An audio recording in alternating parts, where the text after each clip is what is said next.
Music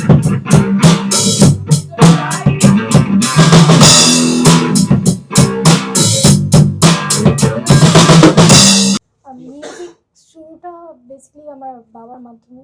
বাবা আমাকে আমার মিউজিক লাইনে আনে। তো হজের আগে থেকেই আমি মিউজিক করতাম। হজের পরে হচ্ছে আমি পর্দা করাটা শুরু করি। তারপর এখনও আর কি টুকটাক বাজাই, বাট মিউজিক আমার পেশা না। আসলে আমি এগুলো করছি তো আসলে মানুষের পছন্দের জন্য না। আমি আমার নিজের ভালো লাগে দেখে আমি এগুলো করি। ব্যান্ডের সাথে কাজ করেছি বলতে ড্রামস বা গিটার, ভায়োলিন ওভাবে কোনো ব্যান্ডের সাথে বাজানো হয়নি। আমি এখন টুকটাক একটা ব্যান্ডের সাথে বাজাই, সেটা হচ্ছে নবজাত। আমি ওই যে বললাম যে হজের পরে আমি বোরখাটা পরছি বা পর্দা করছি, আর মিউজিক তো আমি অনেক আগের থেকেই করছি। তো দেখা যাচ্ছে যে হজের পরে আমি এখনও মিউজিক লাইনটা ছাড়তে পারছি না, যার কারণে এভাবেও আমি বাজিয়ে যাচ্ছি আর কি। আমি হচ্ছে লাইক জিনিসটা, আমি আমার ধর্মের জন্য যা যা করা লাগে, নামাজ পড়া বা কোরআন পড়া যা যা আছে আর কি, আমি এই সাইডটা মেনটেন করেই হচ্ছে আমি মিউজিক করছি আর কি। আমি তো শুরুতেই বললাম যে মিউজিকটা আমার পেশা না, আমি এটা শখের বসে বাজাই আর কি। যারা হচ্ছে পজিটিভ কমেন্ট করছে আমি তাদেরটাই আগে বলি, তাদের দোয়া আমার সাথে আছে, আমি ওদের দোয়া নিয়েই এগিয়ে যেতে চাই। আর যারা নেগেটিভ কমেন্ট করছে তাদের কাছেও আমি দোয়া চাই। আর তাদের নেগেটিভ কমেন্ট আসলে আমার কিছুই আসে যায় না।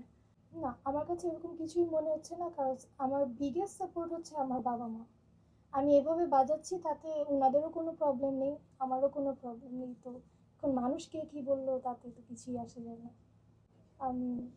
যে হজের আগে আমি ফুটবলও খেলতাম, ব্যাডমিন্টনও খেলতাম। সুমাইয়াকে নিশ্চয়ই আপনারা চিনবেন, ন্যাশনাল টিমে খেলে। সুমাইয়া আমরা একসাথেই খেলতাম, অনেক দূরই এগিয়ে গিয়েছিলাম, বাট হজের কারণে সবই ছেড়ে দিয়েছি। এখন টুকটাক ড্রামসটা বাজানো হয় আর কি।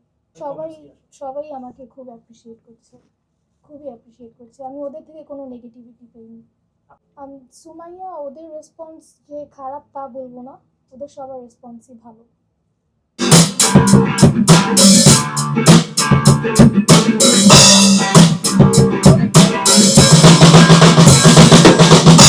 না, আমি জাস্ট শখেই বাজাই, এটা নিয়ে আগাবো বা কোনো জায়গায় গিয়ে নতুন করে আবার শিখ এমন কোনো কিছু নেই। যতটুক পারি এভাবেই আর কি।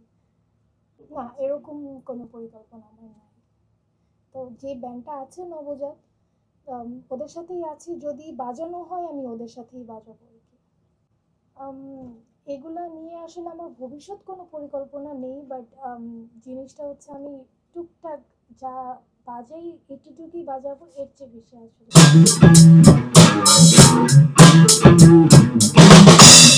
ক্যারিয়ার ফোকাস তো অবভিয়াসলি আমার মিউজিক বা ফুটবল ব্যাডমিন্টন নিয়ে না, পড়াশোনা নিয়ে অবভিয়াসলি, এগুলো নিয়ে না।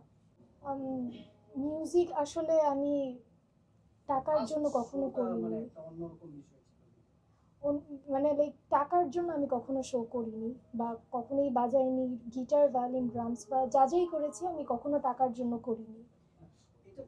আসলে হ্যাঁ, তখন ভালোই লাগে, বাট আমি আসলে কখনো এটা মনে করি না যে লাইক সম্মান করেও যদি কেউ কিছু দেয় সেটা যদি টাকা হয়, সেটা জিনিসটা আমার কাছে তেমন একটা ভালো লাগে না।